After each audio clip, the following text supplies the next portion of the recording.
এই যে public figure তুমি বলছো, এইটা হওয়ার সুবিধা কি আর অসুবিধা কি তোমার কি মনে হয়?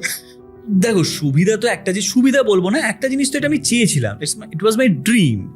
তো সেইটা তো পাওয়ার পর সুবিধা অসুবিধা সব ভুলে গিয়ে আগে তো এনজয় করা, যে যেটা চেয়েছিলাম। শাহরুখ খান যেটা বলেছিল হ্যাঁ। যে আমি এটা চাই যে আমি যখন যাব মানুষ আমাকে ঘিরে এক্স্যাক্টলি পাগলামি করবে। এক্স্যাক্টলি, এটা তো চাওয়া। এবার নেগেটিভ দিক যদি সত্যি সেইভাবে বলতে হয়, সেটা হচ্ছে যে খুব ইজিলি আমাদেরকে জাজ করা হয় অনেক কারণে।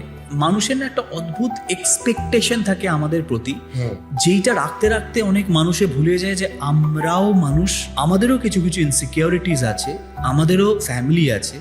সব বিষয় নিয়েই বুক চিতিয়ে বলা, আমাদেরও দুবার ভাবতে হয় অনেক কিছু ব্যাপারে। বাট পিপল এক্সপেক্ট ওরা কেন চুপ, ওরা কেন বলছে না, মেরুদণ্ড নেই, কিছু নেই। কিন্তু আজকে যদি আমরা কিছু বলি না, তাহলে কিন্তু এই যে টার্গেট হয়ে যাওয়া ব্যাপারটা, এটা কিন্তু আমাদের ক্ষেত্রে খুব ইজি, অনেক ইজি। সুতরাং চারটে কথা কি বলবো না বলবো আমাদের অনেক ভেবে বলতে হয়। সেইটা নিয়ে হয়তো বলতে গেলে সময় লেগে যায় আমাদের।